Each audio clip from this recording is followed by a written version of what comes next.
Welcome my dear रॉकर्ट्स, कैसे हैं आप सभी। आज हम देखने वाले हैं सीतारमम। मूवी की शुरुआत में हमें 1964 का समय दिखाया जाता है, जहां अंसारी नाम का एक आदमी जो कुछ नौजवानों को ऑपरेशन जिब्राल्टर के बारे में बताता है। इसके तहत वो कुछ नौजवानों को कश्मीर में भेजेगा और फिर अपने कनेक्शंस की मदद से वो इन्हें इंडिया की सिटीजनशिप दिला देगा, जिसके बाद जाकर होगा इनका ऑपरेशन शुरू। यहाँ जो लड़के भेजे जाने वाले थे उनमें एक रसूल नाम का लड़का भी होता है, जिसकी वाहिदा नाम की एक छोटी बहन भी थी जो अंसारी के पास ही थी। अब जब रसूल और उसके साथी बॉर्डर क्रॉस कर रहे होते हैं, तभी उन्हें पाकिस्तान की आर्मी जनरल अबू तारिक रोक लेता है, जिस दौरान उसे अपने सीनियर्स का फोन आता है और वो अबू तारिक से कहते हैं कि ये एक सीक्रेट मिशन है जिसके बारे में सरकार को कुछ नहीं पता। अब सीनियर का ऑर्डर था तो ना चाहते हुए भी अबू तारिक को इन्हें छोड़ना ही पड़ता है, जिसके बाद ये सभी आगे बढ़ जाते हैं। इसी के साथ कहानी 20 साल आगे के समय में जाती है, जहां अफरीन नाम की एक पाकिस्तानी लड़की को देखते हैं जो हिंदुस्तान और हिंदुस्तान के लोगों से बहुत नफरत करती है। वो जब एक आदमी की गाड़ी में इंडिया का झंडा लगा हुआ देखती है तो उस गाड़ी में आग लगा देती है। अब अफरीन ने ऐसा किया होता है तो उसे इसके लिए गाड़ी के मालिक से माफी मांगने के लिए बोला जाता है। अब वो आदमी तो हिंदुस्तानी था तो अफरीन उससे बिल्कुल भी माफी नहीं मांगती, क्योंकि उसे किसी इंडियन के सामने झुकना बिल्कुल पसंद नहीं होता। अब यहाँ क्योंकि अफरीन को अपनी गलती का पछतावा नहीं था, तो वो आदमी कहता है कि तुम्हें इस कार का दाम चुकाना होगा और अगर तुम 1 महीने में पैसे नहीं चुका पाई तो तुम्हें अंदर कर दिया जाएगा। अब अफरीन के पास इतने पैसे तो नहीं होते, इसलिए वो अपने मुल्क पाकिस्तान जाकर अपने दादाजी से ये पैसे लेकर चुकाने का सोचती है। लेकिन यहाँ उसे पता चलता है कि उसके दादाजी तो अब इस दुनिया में है ही नहीं। साथ ही उसके दादाजी कोई और नहीं बल्कि अबू तारिक थे। यहाँ अफरीन को लगता है कि उसके दादाजी उसके लिए अपनी जायदाद छोड़कर चले गए होंगे। फिर वो वकील से पैसे देने के लिए कहती है, जिस पर वो वकील अफरीन के हाथ में उसके दादाजी की आखिरी चिट्ठी थमा देता है, जिसमें तारिक ने लिखा था, बेटी मैंने तुम्हें काफी पहले लंदन पढ़ने के लिए भेज दिया और तुम इस वजह से मुझसे नाराज हो गई, कभी मुझसे मिलने नहीं आई, पर तुम्हें एक कर्ज चुकाना है। वकील तुम्हें एक लेटर देगा जो एक हिंदुस्तानी फौजी राम ने अपनी प्रेमिका सीता के लिए 20 साल पहले लिखा था। तुम्हें इसे सीता तक हिंदुस्तान में ले जाना होगा और शर्त भी ये थी कि अफरीन अगर ये लेटर सीता तक पहुंचा देती तो उसे अपने दादाजी की प्रॉपर्टी मिलेगी, इसलिए ना चाहते हुए भी उसे इंडिया के लिए निकलना पड़ता है। वो चिट्ठी पर दिए पते के अनुसार एक बड़े से पैलेस में पहुंचती है, जो कि इस पैलेस की राजकुमारी नूर जहां ने लड़कियों की पढ़ाई के लिए दान कर दिया था और अब ये एक स्कूल है। फिलहाल यहाँ तो अफरीन को कहीं सीता नजर नहीं आती और कोई भी सीता के बारे में कुछ नहीं जानता, इसलिए अब अफरीन फैसला करती है कि मुझे राम को ढूंढना चाहिए, सीता अपने आप मिल जाएगी। तो राम की रेजिमेंट वगैरह पता करती है और धीरे धीरे करके वो राम के दोस्त विकास के पास पहुंचती है, जो पूछने पर राम के बारे में बताना शुरू करता है। इसके साथ कहानी फिर से फ्लैशबैक में जाती है, जहां एलओसी के पास इंडियन आर्मी बेस कैंप दिखाया जाता है। कुछ दिनों से बर्फ बहुत ज्यादा होने के कारण यहाँ तैनात सिपाहियों के पास खाने पीने की चीजें नहीं पहुंच पा रही थी, जिस कारण खाली पेट ही सभी को अपनी ड्यूटी करनी पड़ रही थी। यहाँ आखिर हमें राम को दिखाया जाता है जो बाहर नजर रख रहा था। तभी वो देखता है कि कुछ लोग उनकी तरफ आ रहे हैं। यहाँ उसका सीनियर ऑफिसर भी मौजूद था। वो राम को उन्हें मारने का ऑर्डर देता है और क्योंकि राम को लग रहा था कि वो लोग आम लोग हैं, इसलिए वो जानबूझकर सही निशाने पर गोलियां नहीं चलाता और उसका ये फैसला बिल्कुल सही था। दरअसल ये लोग गांव वाले थे जो फौजियों के लिए खाना लेकर आए थे। दूसरी ओर अंसारी को पता चलता है कि उसके भेजे हुए लड़के कश्मीर में अच्छे से सेटल हो गए हैं, तो वो जमील नाम के एक आदमी से कहता है कि इंडियन आर्मी तक ये खबर पहुंचा दो कि वो सभी आतंकवादी हैं। यानी कि यहाँ अंसारी खुद चाहता था कि आर्मी उन लड़कों को मार गिराए और इससे वो दंगा करवा सके। असल में यही था असली ऑपरेशन जिब्राल्टर। और फिर जामिल अंसारी के ऑर्डर पर ऐसा ही करता है और फिर आर्मी जनरल राम और विष्णु को ऑर्डर देता है कि उन लड़कों को घुसकर माराओ, क्योंकि वो सभी आतंकवादी हैं। और दोस्तों आपको बता दें कि विष्णु असल में राम से जलता था, लेकिन राम इन सब बातों पर ज्यादा ध्यान नहीं देता था। साथ ही इस पॉइंट पर राम को लग रहा था कि आखिर इतनी आसानी से उन्हें यह खबर कैसे मिल गई, मगर राम की बातों पर कोई ध्यान नहीं देता और उसे इस ऑपरेशन में शामिल ही नहीं किया जाता। अब इस सच्चाई का पता लगाने के लिए राम जामिल को पकड़कर सच पता करने का फैसला करता है। उधर गांव में घुसकर विष्णु अपने साथियों के साथ उन लड़कों को मार गिराता है, जिसमें से रसूल नाम का लड़का बचकर भाग गया था। अब गांव वालों को तो लग रहा था कि आर्मी ने मासूम लड़कों को मार दिया, इसलिए वो आर्मी पर पथराव करना शुरू कर देते हैं। कोई भी कुछ भी सुनने को तैयार नहीं था। इसी बीच रेडियो के जरिए भड़काऊ भाषण देकर अंसारी मुस्लिम्स को यहाँ रहने वाले हिंदुओं के खिलाफ भड़का देता है। वो हिंदुओं के इलाके में आग लगाने को बोलता है और सभी मुस्लिम निकल पड़ते हैं इस काम की ओर। ये सारी चीजें राम ने पहले सुन ली थी, इसलिए वो सभी लोगों को पहले घर से निकाल लिया था। मुस्लिम खाली घरों में आग लगा रहे होते हैं। इसी बीच राम को जामिल मिलता है, जिससे राम को सारा सच पता चलता है और वो उसे उन लोगों के सामने लेकर जाता है, जो फिर सभी को बताता है कि जिन लड़कों को आर्मी वालों ने मारा है वो असल में आतंकवादी थे।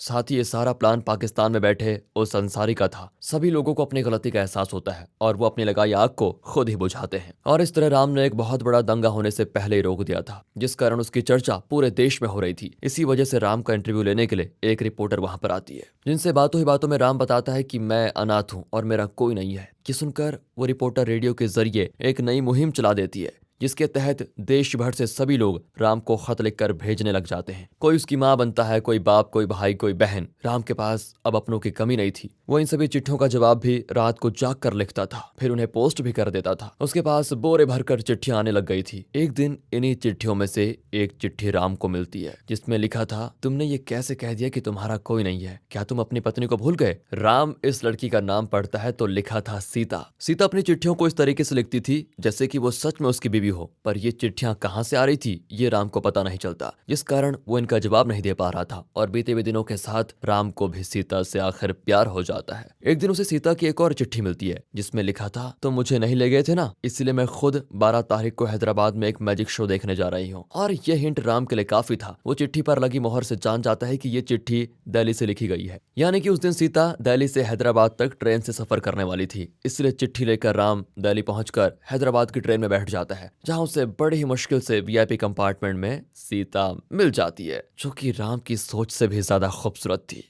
उसे देखकर तो राम का प्यार उसके लिए और बढ़ जाता है। यहाँ राम सीता को खुद की लिखी हुई वो सभी बात कह देता है जो उसने सीता के खतों के जवाब में लिखी थी। इन सारे खतों को पढ़कर सीता काफी खुश होती है और इनमें से एक पर लिखा होता है कि मैं हैदराबाद में अपने दोस्त के घर रुकूंगा, जिसका एड्रेस ये है, अगर सही लगे तो मिलने आ जाना। अब क्योंकि राम ने कहा था, इसलिए सीता उससे मिलने पहुंच जाती है, जो कि अपने दोस्त दुर्जा के यहाँ पर रुका हुआ था। अब सीता उसके कहने पर आ गई। ये देखकर राम बहुत खुश होता है। यहाँ सीता राम से कहती है कि मैंने वो खत ऐसे ही लिख दिए थे, मुझे थोड़ी ना पता था कि कभी मुलाकात भी होगी तुमसे, बाकी अब कभी मुझसे मिलने की कोशिश भी मत करना। इतना कहकर वो चली जाती है। लेकिन राम को पता था कि सीता ने चाहे जो भी बोला हो, पर उसके मन में कुछ और ही चल रहा था, जो हाल सीता की आंखें साफ साफ बता रही थी। और अब प्रेजेंट में दिखाते हैं तो विकास अफरीन से कहता है, मुझे बस यहीं तक पता है, आगे की कहानी जानने के लिए तुम राम के दोस्त दुर्जा से जाकर मिलो। अब उससे मिलने जाने से पहले अफरीन विष्णु का नंबर पता करके उसे कॉल लगाती है। अफरीन विष्णु से सिर्फ इतना ही कह पाती है कि मैं राम को ढूंढ रही हूँ, और फिर उसकी विष्णु से ज्यादा बात नहीं हो पाती। यहाँ विष्णु काफी ज्यादा डरा हुआ था। उसको देखकर लग रहा था कि मानो अफरीन अगर राम की कहानी पूरी जान गई तो उसका कोई राज बाहर आ जाएगा, इसलिए वो अफरीन का पता लगाने में लग जाता है। इधर अफरीन दुर्जा के पास पहुंचती है, जो उसे आगे की कहानी बताता है। अब राम सीता से मिलने के लिए उसी मैजिक शो में पहुंचता है, जहां पर राम की मुलाकात सीता की दोस्त रेखा से हो जाती है, जो उससे कहती है कि तुम तो अचानक ही उसके सामने आ गए, उसे थोड़ा संभालने का मौका तो दो। साथ ही वो राम से बताती है कि सीता असल में नूरजहां पैलेस में राजकुमारी को डांस सिखाती है। सीता और राम के बीच बीतते हुए वक्त के साथ बातें होना शुरू हो जाती है। दोनों समय समय पर एक दूसरे से मिलने लग जाते हैं। इसी बीच सीता राम को बताती है कि मैंने तुम्हें पहली बार ट्रेन में नहीं बल्कि कश्मीर के दंगों के दौरान देखा था, जो कि मूवी की शुरुआत में हुआ था। उस वक्त सीता ने अपना मुंह कवर करके रखा हुआ था, जिस कारण राम तो उसे देख नहीं पाया, लेकिन उसने अनजाने में सीता की मदद की थी। उसी पल से सीता को राम से प्यार हो गया था। बाकी वहां पर सीता घूमने के मकसद से गई थी। अब ये चीज सुनकर राम का प्यार उसके लिए और भी बढ़ जाता है। फिर एक दिन राम नूरजहां पैलेस में जाता है, जहां वो सीता से मिलकर उसे शादी के लिए पूछ लेता है। अब जिस बात को सुनकर सीता को खुश रहना चाहिए, वो राम की बात को सुनकर रोते हुए भाग जाती है।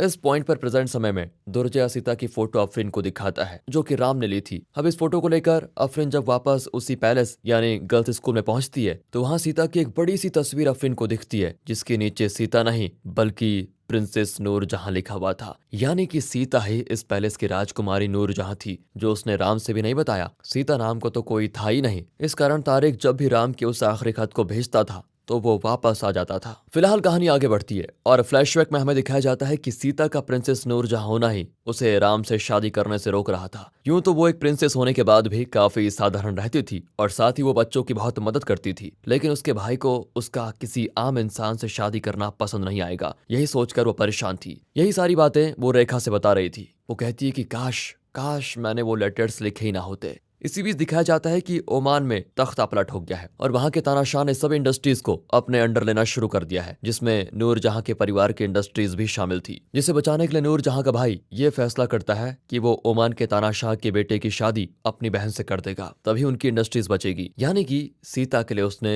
नई मुसीबत खड़ी कर दी थी। इधर राम को लगता है कि उसने शादी की बात करने में थोड़ा जल्दी कर दी, इसलिए वो सीता से मिलने आता है। दोनों साथ में पूरा दिन बिताते हैं। राम अगले दिन शाम को वापस कश्मीर के लिए निकलने वाला था, इसलिए वो वो सीता से मिलने आने को बोलता है, क्योंकि वो जाने से पहले उसे देखना चाहता था। लेकिन जब वहां जाने का समय आता है तो सीता को पता चल जाता है ओमान के तानाशाह ने इस रिश्ते के लिए हामी भर दी है और इस बात के कारण राम से मिलने नहीं जा पाती और वो बेचारा सीता की राह देखता रहता है। अब एक रिपोर्टर ने नूरजहां की राम के साथ एक फोटो खींची थी, इसीलिए वो दोनों के बारे में उल्टी सीधी बातें पेपर में छाप देता है। जो बात ओमान के तानाशाह को पता चलती है तो वो नूरजहां के भाई से इस बारे में पूछते भी हैं कि ये क्या है। यहाँ नूरजहां का भाई नूरजहां से ये कहता है कि तुम ओमान के तानाशाह के सामने सब कुछ झूठ बोलना, लेकिन नूरजहां इस बारे में अपने भाई की संपत्ति की फिक्र ना करते हुए ये कह देती है कि हाँ मुझे राम से प्यार है, और फिर वो कश्मीर पहुंचकर राम से मिलती है। यहाँ राम अपनी सीता को देखकर काफी खुश होता है। और अब प्रेजेंट में दिखाते हैं तो विष्णु जान गया था कि अफरीन असल में तारिक की पोती है और वो यहाँ राम को ढूंढ रही थी। अब इधर अफरीन को रेखा से पता चलता है कि सीता इस वक्त कश्मीर में है, इसलिए वो कश्मीर सीता से मिलने के लिए पहुंच जाती है। लेकिन यहाँ इससे पहले वो सीता से मिलती उसे आर्मी वाले विष्णु के ऑर्डर पर अरेस्ट कर लेते हैं। जिस ऑफिसर ने उसे अरेस्ट किया था वो अफरीन से कहता है कि आखिर तुम एक राम जैसे गद्दार के बारे में क्यों पता लगाना चाहती हो, जिसके कारण न जाने हमारे कितने जवान मारे गए।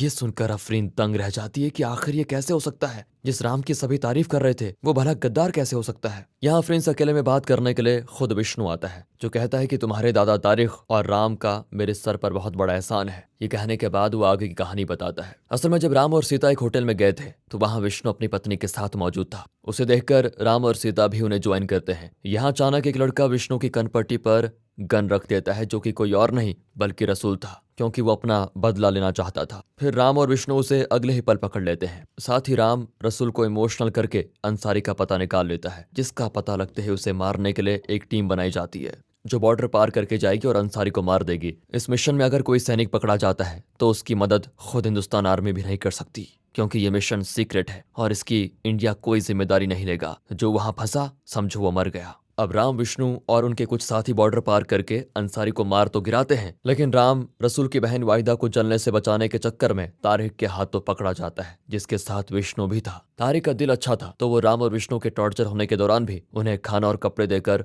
उनकी मदद करता था। इधर काफी दिन तक जब राम नहीं आता तो नूरजहां सरकार पर दबाव डालती है। फिर तारिक से उन्हें विष्णु और राम का पता चलता है तो हिंदुस्तान सरकार के पास एक पाकिस्तानी सैनिक कैद होता है। उसके बदले वो राम और विष्णु को छोड़ने का प्रस्ताव रखती है, जिसे पाकिस्तानी सरकार मान जाती है, लेकिन वो फिर फैसला करते हैं कि वो किसी एक के बदले एक को ही छोड़ेंगे। अब वो राम और विष्णु में से विष्णु को छोड़ देते हैं और इसके कुछ दिनों के बाद पाकिस्तान आर्मी इंडियन सिपाहियों के एलओसी पर मौजूद बेस कैंप पर हमला करके सभी को मार डालते हैं। सभी को लगता है कि कैंप की लोकेशन राम ने दी होगी, इसलिए सभी उसे गद्दार मानने लगे। आगे विष्णु अफरीन से बताता है कि जानती हो, जिस बच्ची की वजह से हम पकड़े गए थे वो असल में तुम ही हो। और ये सुनकर अफरीन तंग रह जाती है। असल में अफरीन रसूल की बहन वाहिदा थी, जिसे तारिक ने उस समय अडॉप्ट कर लिया था। अब जाकर अफरीन को पता चलता है कि ये चिट्ठी पहुंचाना उसके लिए कर्ज था। अफरीन को तो विष्णु ने अब कैद कर लिया है, लेकिन सीता के पास कश्मीर में राम का खत लेकर बालाजी पहुंच जाता है, जो कि अफरीन का ही एक साथी था। राम का खत देखकर सीता उसे खोलती है, जिसमें राम ने लिखा है कि मैं देशद्रोही नहीं हूँ, लेकिन ये खत मिलने तक मैं इस दुनिया में नहीं रहूंगा, पर ये याद रखना कि कोई कुछ भी कहे पर मैं देशद्रोही नहीं हूँ। असल में जब ये बात हुई थी कि किसी एक को छोड़ा जाएगा तो पाकिस्तानी ऑफिसर ने राम और विष्णु दोनों से ही अलग अलग आर्मी बेस कैंप की लोकेशन के बारे में पूछा, जो कि राम ने उनको नहीं दी, लेकिन विष्णु टूट गया और उसने लोकेशन उन्हें दे दी। मतलब कि देशद्रोही राम नहीं बल्कि विष्णु था, जिस कारण विष्णु को तो छोड़ दिया गया और राम को फांसी दी जाती है, जिसने फांसी लगने से पहले ये खत लिखा था और तारिक से इसे सीता तक पहुंचाने को बोला था। साथ ही जब राम खत लिख रहा था तो उसे पता चल चुका था कि सीता असल में प्रिंसेस नूरजहां है। ये खत पढ़कर सीता बहुत रोती है, क्योंकि राम तो काफी पहले मर चुका है। इस खत की वजह से विष्णु की सच्चाई सभी के सामने आ गई होती है, इसलिए वो गोली मारकर अपनी जान ले लेता है। और आखिर में अफरीन सीता से मिलती है। वो भी राम की वजह से जिंदा थी, इसलिए जब अफरीन को राम की मौत का पता चलता है तो वो सीता के गले लगकर काफी रोती है। और इस तरह राम के ऊपर से देशद्रोह का कलंक हट चुका था, उसे फिर सम्मानित किया जाता है। और दोस्तों, इसी के साथ ये इमोशनल मूवी खत्म होती है। मिलते हैं ऐसी मस्त मूवीज के साथ, तब तक के लिए ध्यान रखें अपना। अगर वीडियो अच्छी लगी हो तो लाइक एंड सब्सक्राइब। मिलते हैं अगली वीडियो में, तब तक के लिए गुड बाय।